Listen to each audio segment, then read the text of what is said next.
Go for the pulls and the pools.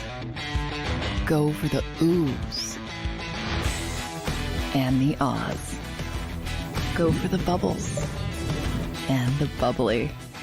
Go for the story and the stories. Go for the win. Go to Ocean Casino Resort. Book your trip at theoceanac.com.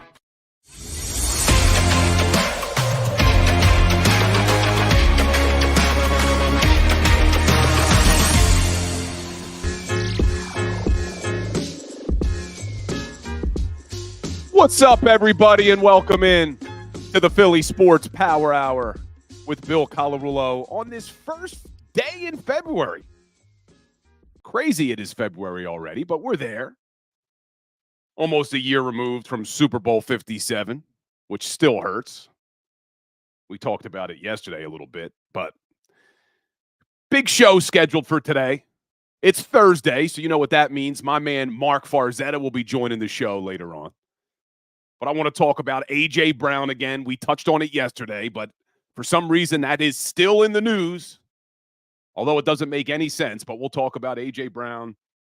I want to talk about the reports that Bill Belichick was still being considered by the Eagles. I think that is BS. Don't think it's happening. Don't think it was even considered. But we'll talk about that. And I want to talk about what Jason Kelce had to say about Nick Sirianni. Because you guys know, you don't all agree with me, but you know why I was in complete favor of bringing back Nick Sirianni as the head coach. And now you have Jason Kelce again coming out to support this guy. So I'm not sure what else you all need to hear that bringing him back was the right move. And then I want to talk about a player that may not be here next year. Everyone's talking about A.J. Brown. He's not the one I'm concerned about. There's somebody else that I'm concerned about. But this is the Philly Sports Power Hour. We are streaming live across all the JAKIB Sports networks. We are also live on all my social channels as well. We're on Instagram, Twitter, Facebook, YouTube. We are everywhere. So make sure you're subscribed to all the social media channels. Make sure you're not only subscribed to JAKIB Sports, but make sure you're following me, because in addition to this show and my Legal Hands to the Face show, we're posting daily content about the Philadelphia Eagles on all these platforms. So make sure you're following along. But let's jump right in. Let's get a little roll call first. Let me get a roll call from some of the Power Hour crew here in the chat. I saw Teresa Pasquarello nice and early. Good morning. William Stark, flexing and stepping. Invincible. Bridget Tobin, Jason 18, Peter Doty, Rob from Temple Strong. I'm Temple tough as well. Went to law school in Temple. Undergrad at Gettysburg. Played football at Gettysburg, but law school at Temple.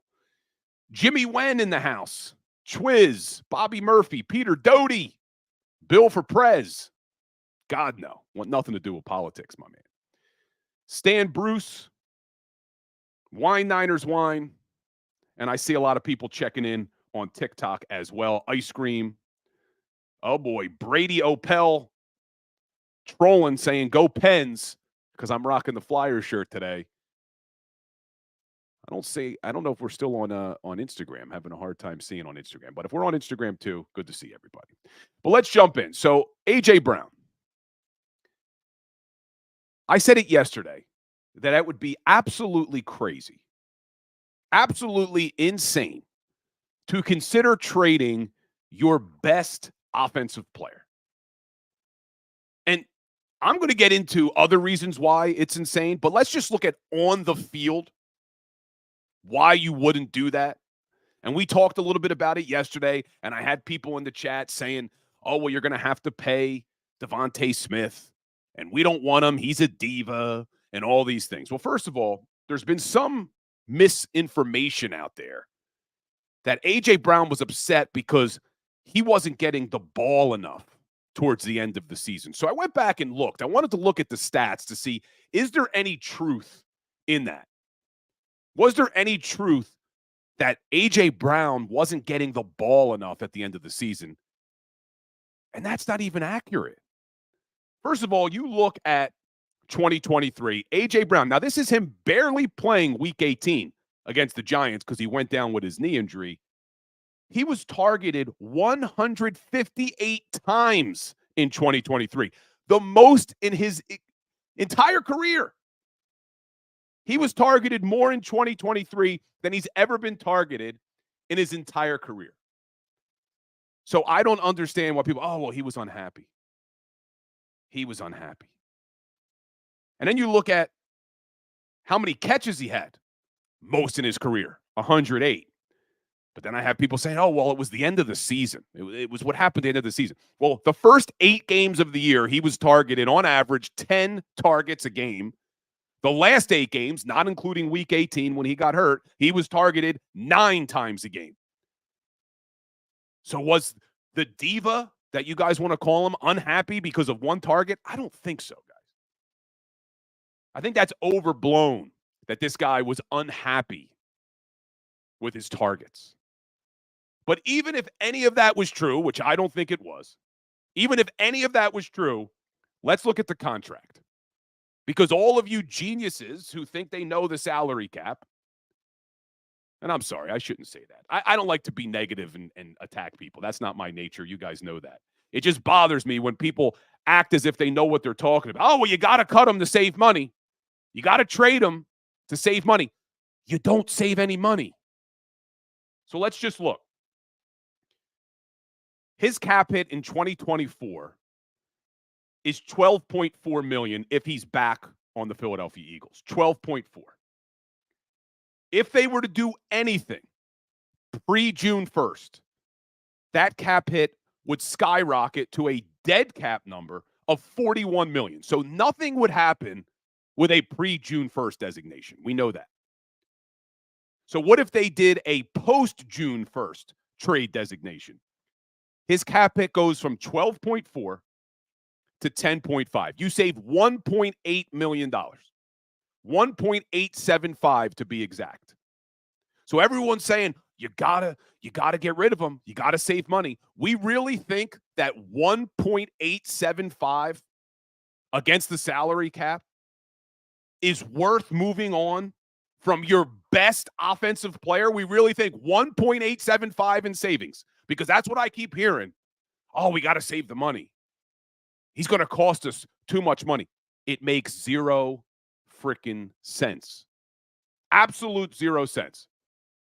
Now, next year, if we want to maybe talk about this next year to see how this season goes, well, now this salary cap number goes up a little bit. In 2025, his cap hit goes up to $26 million. If they were to do anything at that point, they would save a substantial amount of money, about $16 million, if they were to do something after 2024.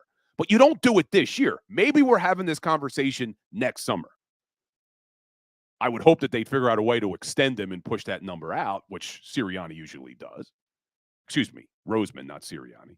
But to do it now makes 0 sense. Absolute 0 cents. But I'm not even going to talk about it. I know he was on the Up and Adams show yesterday, and people are making a big deal that he didn't come out stronger, that he wanted to stay in Philadelphia. I was fine with his answer. If you actually go and you watch the full interview with Up and Adams, it wasn't that bad. It really wasn't. And in fact, when she asks the question to A.J. Brown about why is there all this drama and all this stuff on Twitter about you getting traded, Devontae Smith, who's also in the interview, is laughing hysterically when she asked that question because of how ridiculous of a question it is.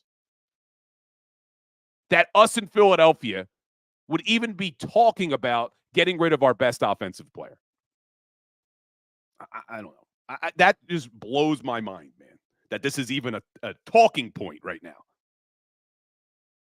That I have to even talk about A.J. Brown. But anyway, I want to talk about Bill Belichick for a second as well, because some reports came out yesterday. Greg Bedard of the Boston Sports Journal appeared on 98.5, the Sports Hub.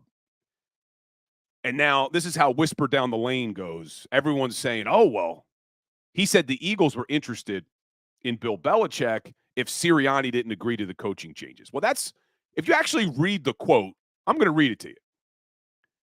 Probably the most interesting thing that I've heard, and again, this is just Senior Bowl rumor mill, is that the Eagles were very interested in Belichick if things didn't work out with Nick Sirianni, and they could be at the front of the line if things again go poorly for him next year. Now, he starts that with, again, this is just Senior Bowl rumor mill. And now we all take this as fact. Oh, the Eagles wanted Nick Sirianni to be gone, and they were going to go with Bill Belichick if Sirianni didn't agree. I look at that. That is not a full-blown official report. I don't believe a word of that. And the reason I don't believe a word of that is because history of Jeffrey Lurie and even Howie Roseman, they would not hire a coach like Bill Belichick. They wouldn't do it. We've talked about it before on this show. They don't hire defensive coaches. They don't hire retreads. And they certainly don't hire defensive retreads. Just look at the history. Nick Sirianni, offensive coach, not a retread. Doug Peterson, offensive coach, not a retread. Chip Kelly, offensive coach, not a retread. Andy Reid, offensive coach, not a retread. Now, Ray Rhodes was a defensive coach, but not a retread. There is not a doubt in my mind that they would not bring in Bill Belichick into this organization, especially when you hear what happened in Atlanta. He interviewed twice with the Atlanta Falcons. And from what I'm hearing and what the reports are, is he wanted to change the whole structure of their front office and people that have been in place for years. No way Lurie's bringing Belichick into this organization. So, I don't get it. And you know, I've been a supporter of Sirianni. I know you guys have attacked me a little bit about that, or some of you have. But I know you all respect Jason Kelce. I know you all believe Jason Kelce is a hero in this town. I respect his opinion. Well, yesterday on the New Heights podcast, this is what Jason Kelce had to say about Nick Sirianni. Nick, and I really mean this, is one of the best coaches I've been around. Talking about coaching situational ball, really understanding what to do in the right moment, and motivating guys. He went on to say, we coach things up in team meetings and hold people accountable better than pretty much any other coach I've been around. I think he does a lot of things. Players love him. They'll play hard for him. I know it was a really shitty year for us, but I think that Nick has a lot to bring as value as the head coach and the organizational leadership that he provides to the team. This is coming from Jason Kelce. So all of you guys calling me Billy Spadaro, do we want to call Jason Kelce Jason Spadaro? You don't respect that opinion from a guy who's been in the league as long as he's been in the league? We're going to just call Nick Sirianni a clown and a cheerleader? You're talking to Jason Kelce saying this. Now, look, I get players aren't going to say negative things about their coach. Kelce wasn't going to come out and say negative things, but he didn't have to go out of his way to be so over the top about Nick Sirianni and his praise for Nick Sirianni. He also goes on to say, Nick has shown in his tenure with the Eagles that he's going to do whatever he thinks is in the best interest of the Philadelphia Eagles. He's going to make those decisions, and he doesn't care about how other people perceive it. He doesn't care about anything other than what's in the best interest of the team. I think players respect the hell out of coaches that operate on that level and communicate things like that. He's a very unselfish guy. And he finishes it with, all I know is we have a great coach in Nick Sirianni. We just got a great defensive coordinator, defensive mind in Vic Fangio, and we got a great offensive mind in Kellen Moore. In my opinion, we're hiring more talented individuals to continue to be a part of the staff. This is why I told you, I feel good today. I felt good about the direction of this organization since the last game of the season. So, not understanding why people want to get rid of A.J. Brown. Not understanding why people want to get rid of Nick Sirianni. not understanding why people think that they would have brought in Bill Belichick, because none of it was going to happen. None of it. Now, before we bring on Farzy, because he always joins us on Thursday, and me and Farzy haven't been seeing eye to eye. You guys know that. There is one player on this team that I am concerned about may not be here next year. I want him here. But that's Hassan Reddick. Now, everybody's talking about A.J. Brown and his contract. The issue is Reddick's contract. Because, first of all, Hassan Reddick is the best defensive player on this team. I want him back. 11 sacks in 23, 16 sacks in 2022. You look at the last 4 seasons, he's had 11 or more sacks every single year in the last 4 seasons. There's only one other player in the NFL to do that, and that's Myles Garrett. So from a skill perspective, I want Reddick back. We should all want Reddick back. The issue is the contract. Because we know before the 2023 season, Reddick wasn't happy with his deal. He signed a 3-year, $45 million contract in 2022. You look at the other edge rushers in the NFL, yes, Reddick is underpaid. You look at what these other guys are making. Myles Garrett, $25 million a year. I don't think Reddick is on Garrett's level. But Garrett's making $10 million a year more than Reddick. You look at TJ Watt and guys like that, they're making $30 million a year. But here's the issue. As unhappy as Reddick was with the contract, I now think the Eagles are going to be unhappy with the contract because in 2023, Hassan Reddick had a cap hit of $6.9 million. In 2024, that skyrockets to $21.8. And unlike A.J. Brown's contract, which I talked to you about, where if they do anything post-June 1st, they only save $1.8 million. If they were to move on from Hassan Reddick with a post-June 1st designation, they would save $16 million against the cap. So one of two things is going to happen with Hassan Reddick. First, what I'm hoping happens is him and the Eagles are able to come to an agreement on an extension. Extend him, lower that cap hit, keep him in this organization. To me, that's the ideal situation. The problem is if he wants too much money, if Reddick says to them, I want to be paid like the TJ Watts and the Myles Garretts of the NFL, they're not going to pay him that. And they're certainly not going to bring him back on his current deal with a $21.8 million cap hit. So either one, they come to an agreement on an extension, or two, they don't, and Reddick's gone. There is zero chance he's back this season on his current deal. And that's a concern to me. Because they already are light at the edge position. They drafted Nolan Smith last year in the first round with the hopes that he was going to take over for Hassan Reddick. But after his rookie campaign, I'm not confident that he's going to do that. He may grow into that, but we just don't know.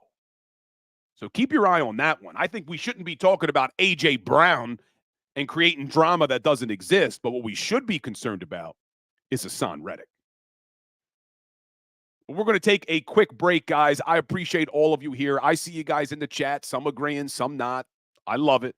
Either way, I love my hour crew.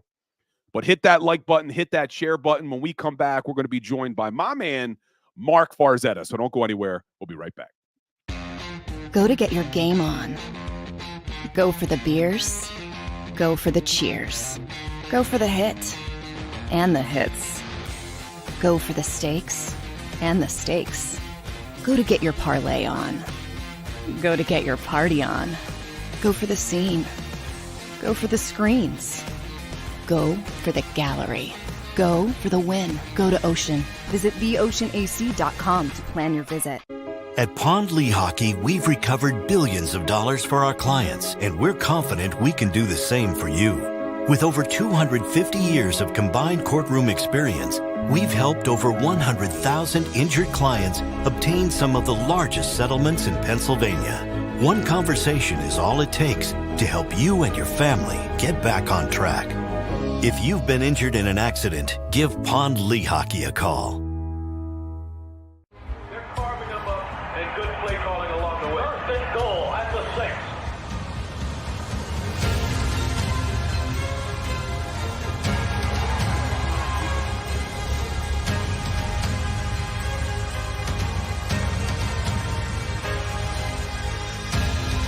On the field of life, First Trust Bank is there for you. Champions on 3. 1, 2, 3. Because Philadelphia dreams deserve a Philadelphia bank.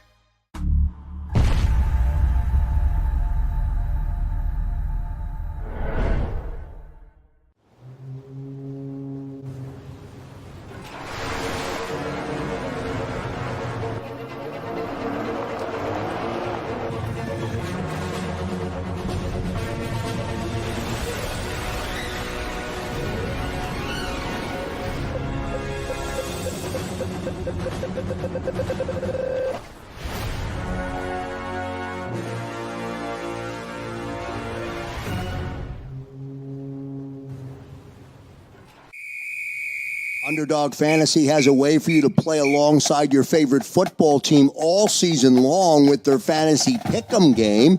You pick between 2 to 5 players, select whether they'll go higher or lower on one of their stats, then do what you usually do on a Sunday, watch the games.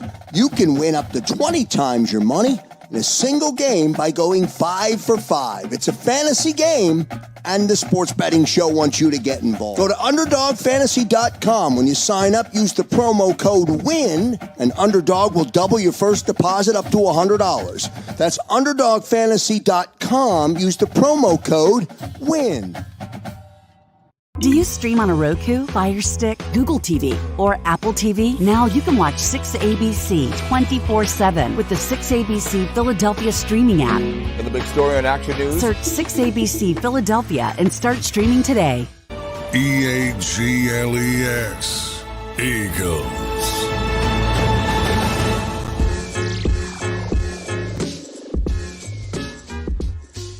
What's up, everybody, and welcome back in to the Philly Sports Power Hour with Bill Colarulo.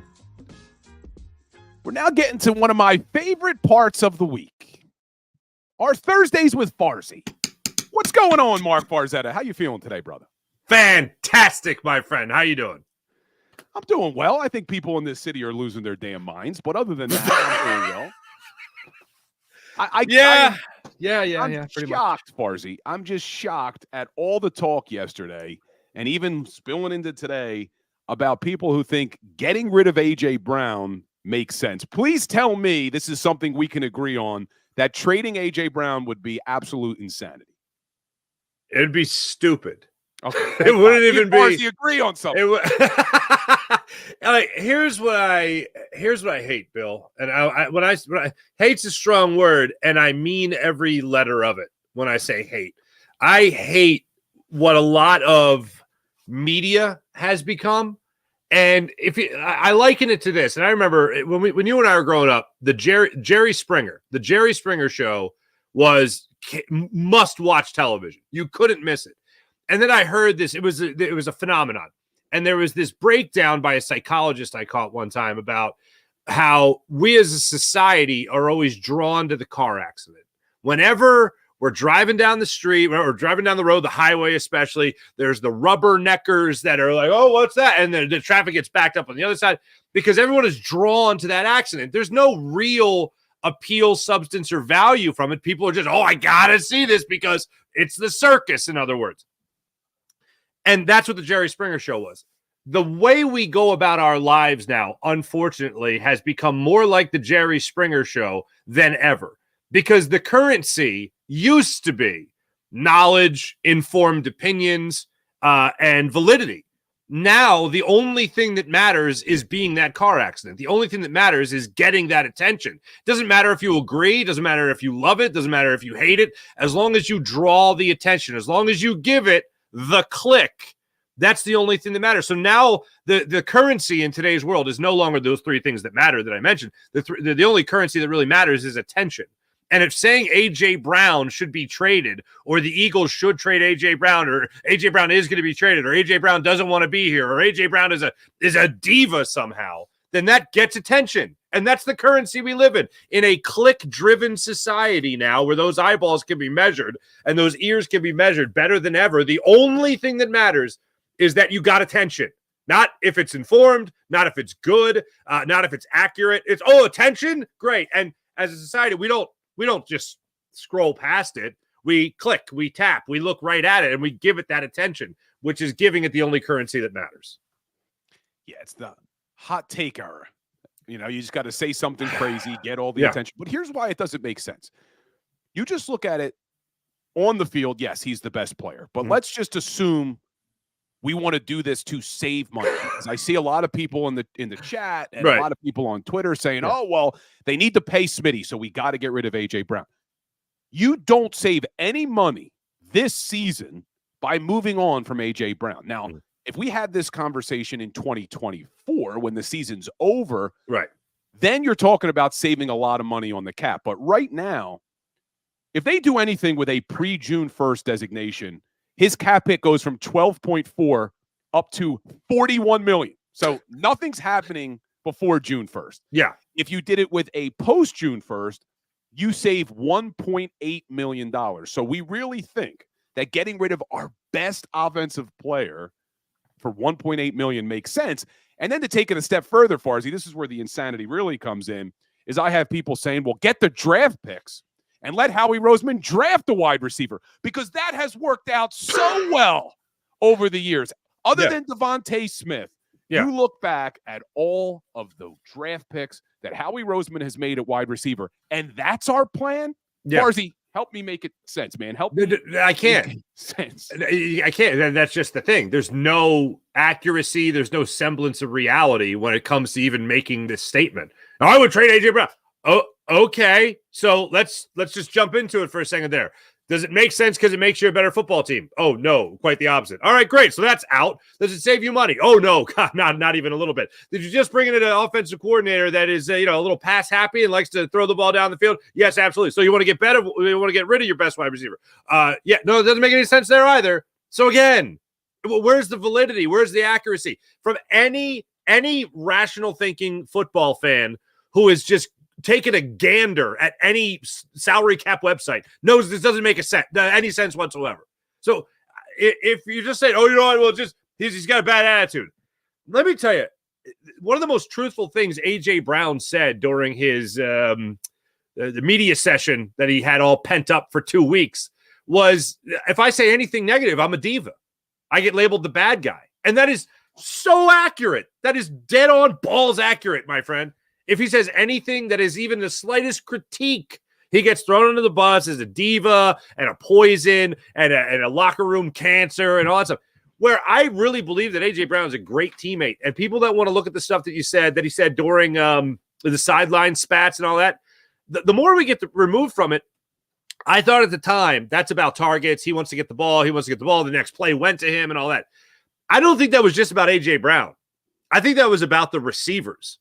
I think that was about Jalen Hurts not seeing his open receivers, not just A.J. Brown, but Devontae Smith and Dallas Goedert and maybe guys out of the backfield as well. It wasn't just about A.J. Brown saying, me, give me the ball.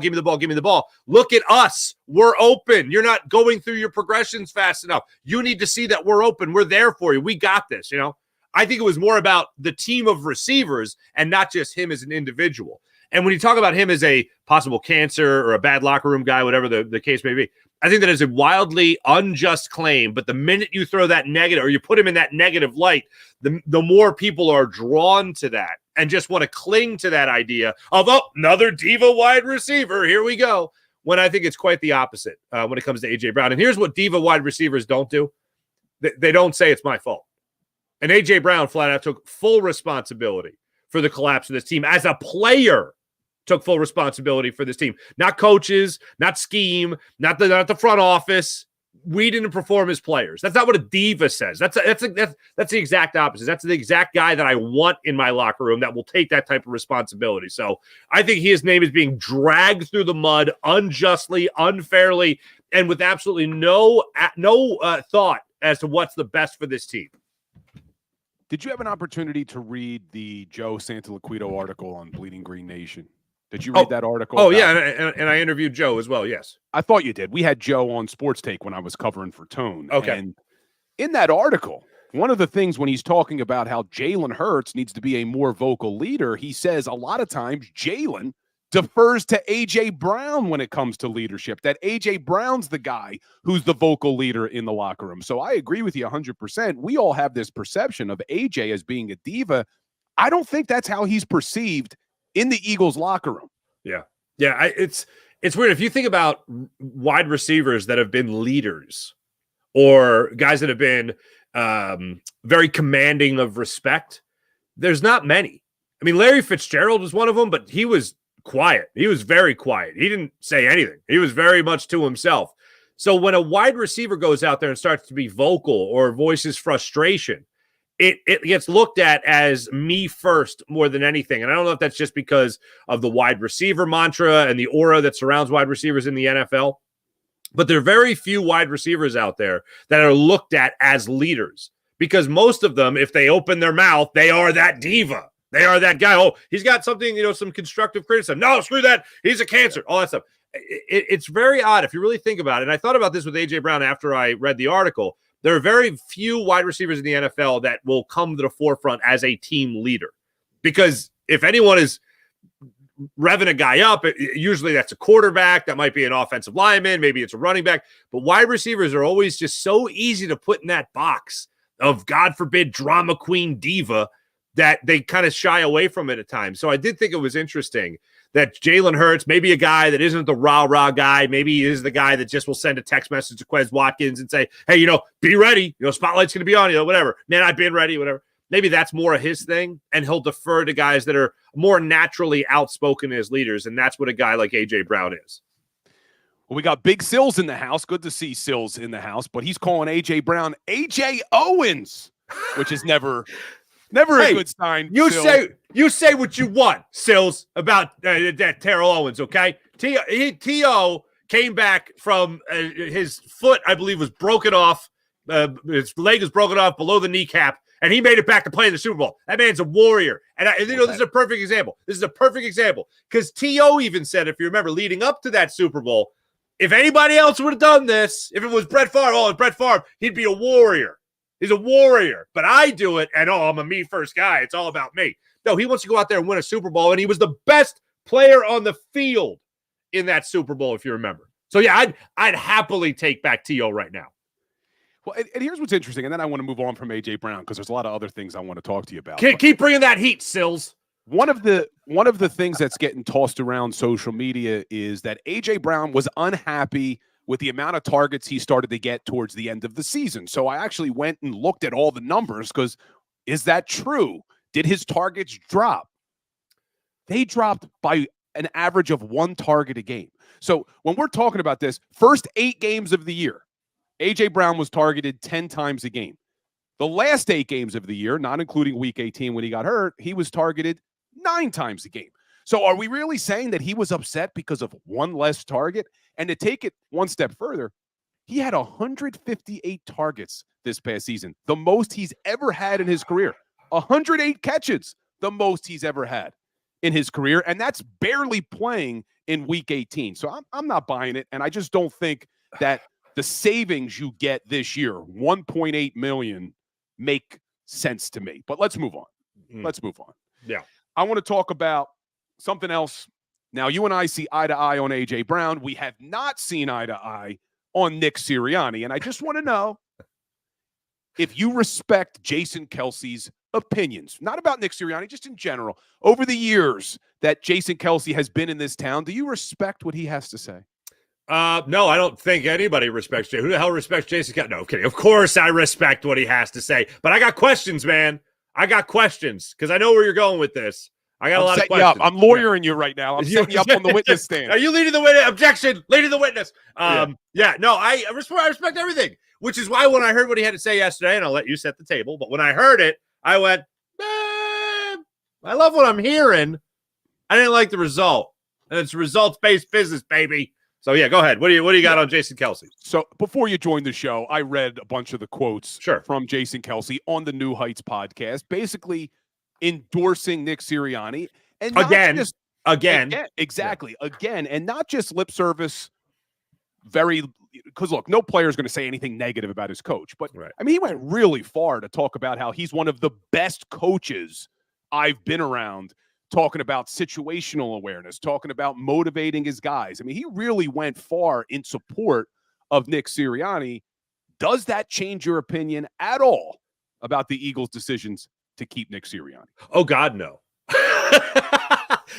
Again, to get away from the hot take thing, like what I say into the microphone, it's not like, here, this will get it. It's like, no, I'm real. I try to be real. So it's not just something I go, oh, well, this when it makes more sense, so we get more clicks, let me just throw that against the wall. No, it's truly how I feel. So I've heard what Jason Kelce has to say. That's great. Why didn't it work? Why it didn't work is the bigger problem. I got no doubt that Nick Sirianni is like a good dude and really tries to motivate his guys and really tries to hold them accountable and all the things. And I wrote a list of it for my show this morning, but here it is. One of the best coaches I've ever been around.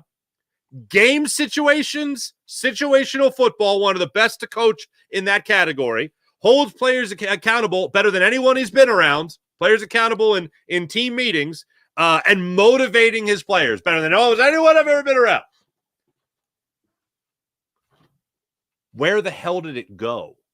And as we've talked about many times, it wasn't just the last 7 games of the season here. It wasn't just 9 points in a playoff game. It wasn't just the offense being kept out of the end zone against the Cowboys in Dallas.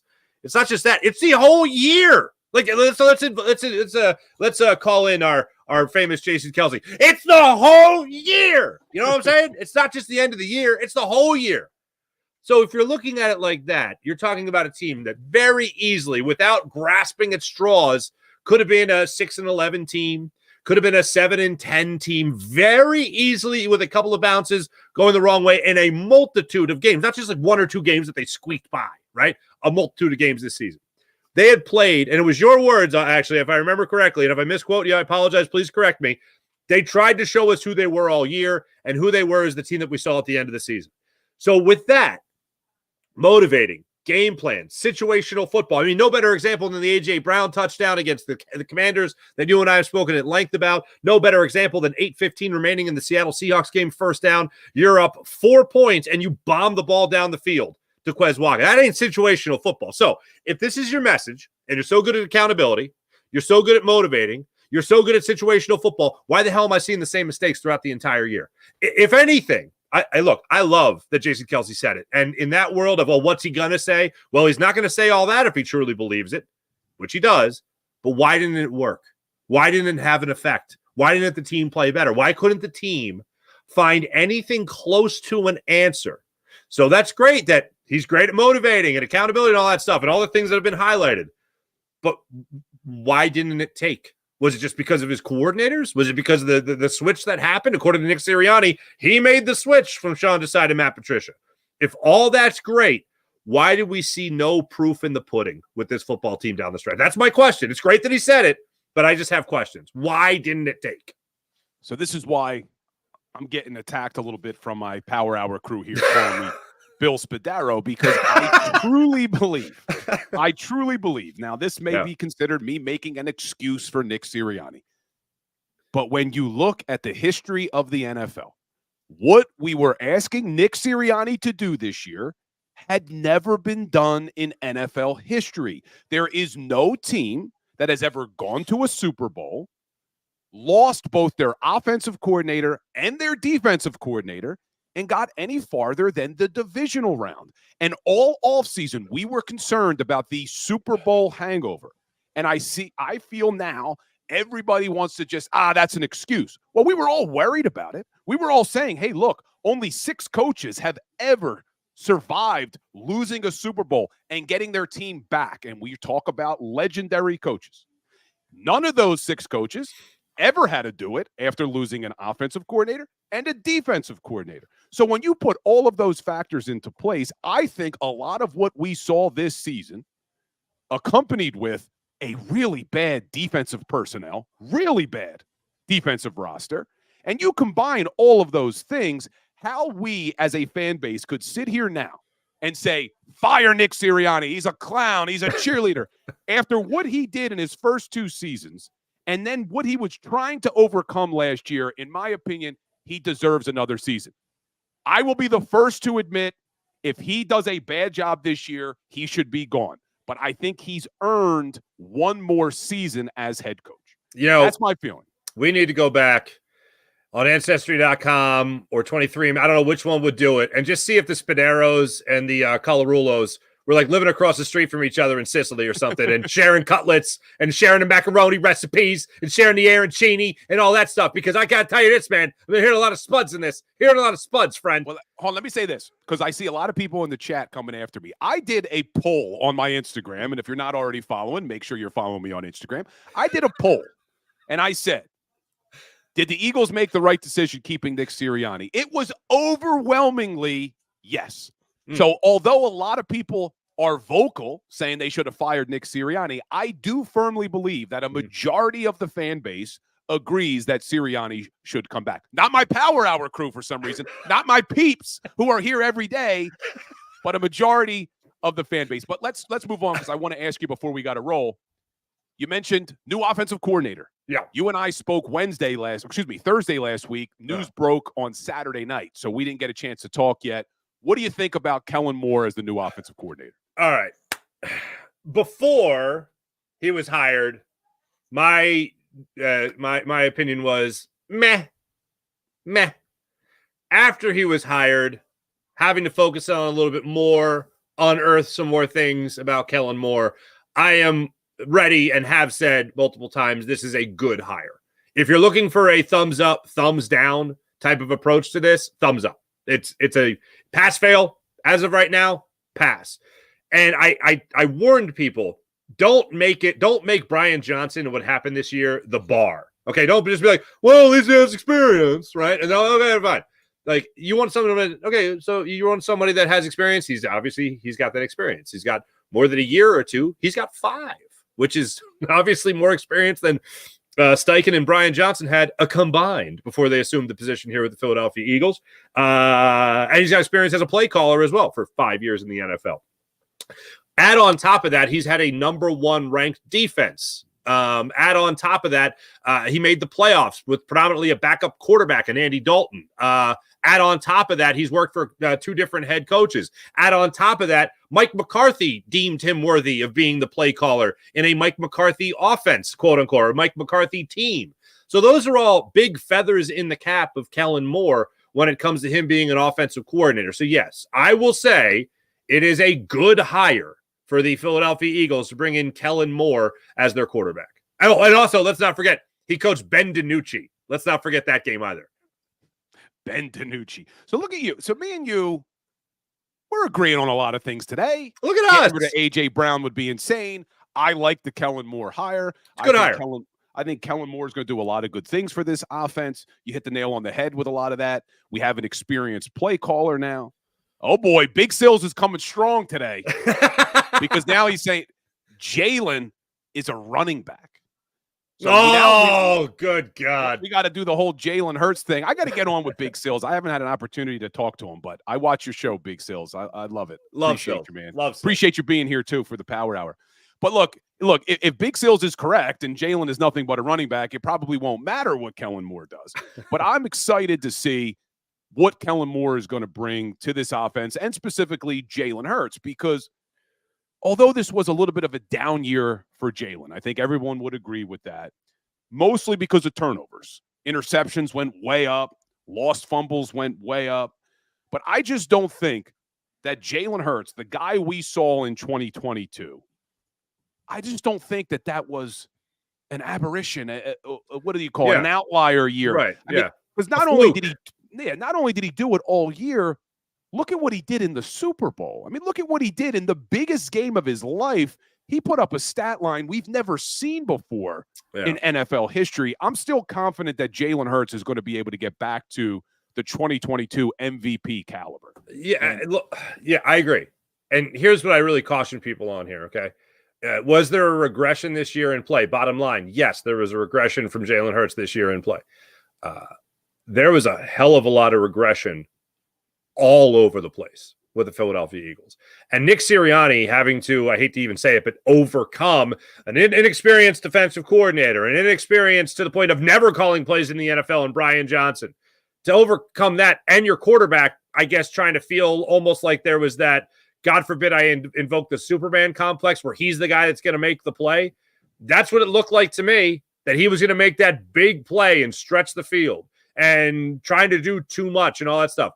Bottom line is, yes, he regressed, but a lot of people regressed around Jalen Hurts. And I know it's a great topic to talk about a quarterback and whether or not he's the guy or he isn't the guy again. How much fun is that to go back for that topic that we had 2 off seasons ago? To me, he is the guy. He's the franchise quarterback. I ride with Jalen Hurts for as long as we can as the franchise quarterback of the Philadelphia Eagles. I hope that this guy is here for 10 years, and I think that he will validate himself as a 10-plus year quarterback for the same football team and being that starting quarterback for the same football team for a decade, and he'll be good enough to do that, and he'll compete for more MVP awards, maybe even win one as his career goes on. But this year was so messed up down the stretch. Nobody had an answer. The biggest disservice that they have done to Jalen Hurts in a year full of disservices is, how do you face a team like Wink Martindale's Giants defense, all the blitzing that happened in that game, and then 8 days later face a Todd Bowles defense that you know is going to do a lot of the same stuff? No hot routes, no hot reads, no blitz pickup difference, just continue to get shelled. And that's supposed to be on Jalen Hurts? That ain't on Jalen Hurts. There's a lot that's on Jalen Hurts, don't get me wrong. But this was an organizational failure this year, not all on Jalen Hurts' shoulders. Yeah, I agree. I think Jalen, just like I say, Nick Sirianni deserves another year. I think that we need to give Jalen a little bit of the benefit of the doubt here. I mean, one of the things when you look at there's a ton of stats we could look at. You could look at the route designs and the play designs, but the fact that only 5% of Jalen Hurts' passes this year were between the hashes is insane to me. The lowest out of 30 qualified quarterbacks, 5%. And one thing that I had been saying I'm really excited about with Kellen Moore is his ability to get his playmakers open to get the ball in space. Because you look at this Philadelphia Eagles team last year, in 2022, they were one of the best teams in the league with yards after catch. In 2023, they dropped to about 23rd, 24 in the NFL in yards after catch. To me, that's less on the quarterback and more on the route designs, the plays, the play calling. Kellen Moore, even with a bad Los Angeles Chargers offense, was top 5 in yards after catch. So I'm really looking forward to seeing that. And that's criminal for Brian Johnson and even Nick Sirianni. He takes some blame here too, to have playmakers like A.J. Brown, Devontae Smith, Dallas Goedert, and DeAndre Swift out of the backfield. And you're close to the bottom of the NFL in YAC. So I'm giving Jalen a little bit of the benefit of the doubt. Let's see how he does with a more seasoned play caller in Kellen Moore. Real quick, I want to correct something I said. I said he made the playoffs with Andy Dalton. He did not. It was the following year he got back in the playoffs. My apologies. Got you. Well, one more thing I want to talk to you about, because you had talked about the hot take A.J. Brown, and people are just saying these things to get clicks. Right. Now, there's one guy that I don't think people are talking about enough that I definitely want back here next year, but there's a real possibility won't be, and that's Hassan Reddick. Because when you look at his contract, now, not like A.J. Brown's contract, you look at Hassan Reddick's contract, and there's no way Howie Roseman wants him on that deal this season, and there's no way Hassan Reddick wants to be on that deal this season. We know Reddick thought he was underpaid last year. His cap hit goes from $6.9 million to $21.8 million. There is no way Howie Roseman wants him to be on a $21.8 million cap hit. So what they need to do is get together, agree to an extension. But if Reddick wants too much money and they're not willing to pay it, they would save about $16 million on the cap if they do a post-June 1st trade of Hassan Reddick. Not wanting it to happen. I want Reddick back, but are you concerned about that contract and whether or not Reddick's back next year? I think that with Vic Fangio being here and relying on a very minimal pass rush, 4 or 5 guys at the absolute most, Hassan Reddick is not someone that you want to just give up on. Hassan Reddick is somebody that you want to restructure that deal, and you want to make sure that Vic Fangio is somebody that can get after the quarterback without a technical blitz actually happening. So I don't think that Howie Roseman is going to be what do you call it? Treat this with a laissez-faire attitude. I think he's going to go in there and he's going to take care of it with some sort of extension that is obviously team-friendly and keeps Hassan Reddick as close to home as he has been in his career. So I don't think he's going anywhere. I think this is where Howie Roseman gets creative. And I urge people this. And now the A.J. Brown notwithstanding, because that is such a hard thing to rework that I don't see that they're going to rework anything in that regard. I think they're just going to keep as is. But I caution fans to always just be really careful when they're saying you can't do it because of the cap. Howie Roseman has shown over time that he's one of the best people ever at manipulating the cap, knows the ins and outs and loopholes better than anybody in the NFL. So when it comes to manipulating that cap in the context of someone like A.J. Brown, in the context of somebody like Hassan Reddick, they can get a deal done if both sides are willing to party.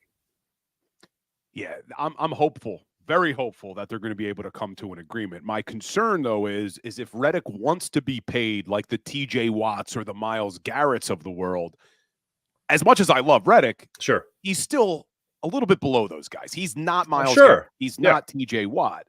So I'm praying that Roseman works his magic, but that's a name to look out for. But let me ask you your opinion. We talked about Jason Kelce. Is he retiring? I don't think so. Since the Schefter tweet and all that, and some people I've spoken to, he has one of the things that's really interesting is the only thing that makes me think, yeah, he's definitely retiring now is the only thing that makes me think that everything else is he's staying is the idea of entertaining a life in football, but not as a player. Yeah. And when he talked to Olivia Reiner, and Olivia was kind enough to come on my show yesterday, she talked about all this great stuff that he said about how he wants to compete, and he's really excited about new coordinators and where this team could be, and he wants to be a part of that. But it could be potentially in the front office or with the team in some capacity where he's never on the outside of the building looking in, to use his words. The fact that he entertained something other than a podcast, other than a broadcasting career, other than anything like that, he talked about staying and itching, scratching the itch of competitive football, but not being a player. Connor Barwin did it. Brent Selleck did it. Brian Dawkins did it. A lot of players have obviously done that and not been a player anymore.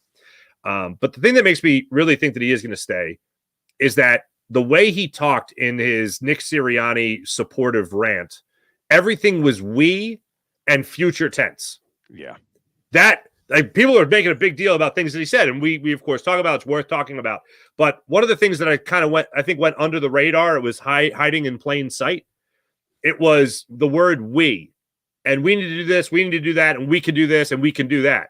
I'm like, okay, well, the minute you start saying we can do, or we will, or we should, that means future. That means you're there, you're playing, and he doesn't sound like a guy that really wants to step away from it. And the things that are there for him this offseason, if he retired, are going to be there for him next offseason if he retires. So all that is just whenever he feels like he wants to take that step back, it's all there for him. It ain't going anywhere. Jason Kelce is not going to become less popular. All right.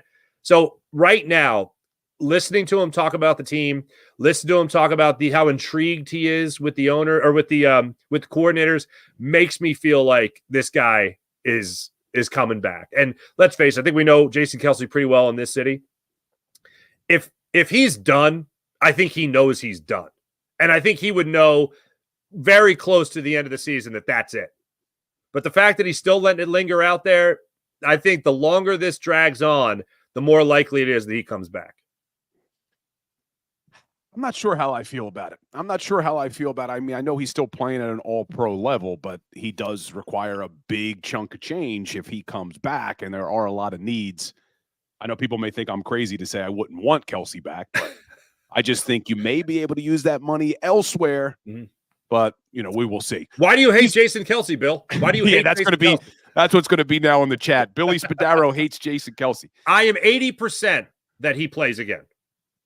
We'll see what happens. A lot of question marks this offseason. We didn't even get to some of these other veterans, but he's Mark Farzetta. Make sure you follow him on all social media platforms. He does the Farzy Show every single day. Did I see like a special broadcast last night of you and Gunner? Yeah, me and Gunner, we sat down last night and also aired on the Farzy Show this morning as well. So Farzy Show YouTube channel and JAKIB Media Sports channel. My show is simulcast on both, so people can check it out. Trying to do a little bit more of the late night interviews, hit that crowd, and of course, carried into the morning as well for a repurposed interview. But Gunner was great, as you would imagine.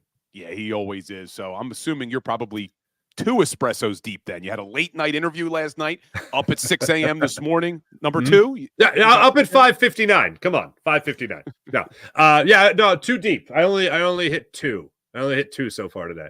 Probably 1 more in the afternoon after my siesta. Not too bad. Not too bad. Well, he's Mark Farzetta. I appreciate you, my brother. I'll talk to you soon. Back at you, my friend. See ya. Always love our Thursdays with Farzy. So even though him and I disagree about Nick Sirianni, we seem to be eye to eye on everything else. So my man, Mark Farzetta. And that does it for the Philly Sports Power Hour. But like we end every Philly Sports Power Hour with a little today in sports history. February 1st, 1968. The great Vince Lombardi stepped down as head coach of the Green Bay Packers. February 1st, 1968. Vince Lombardi hung him up. He stayed on as general manager for the Packers, but that was the last time he coached for the Green Bay Packers. But guys, I appreciate all of you, even though we don't agree on everything. I see you in the chat. Hit that like button for me. Hit that share button. Make sure you're following me on all your social media platforms, posting daily content about our Philadelphia Eagles. Follow me on Twitter, Instagram, TikTok, Facebook, YouTube, everywhere. I'll be back here tomorrow, 10 o'clock on the Philly Sports Power Hour. And as always, go Birds.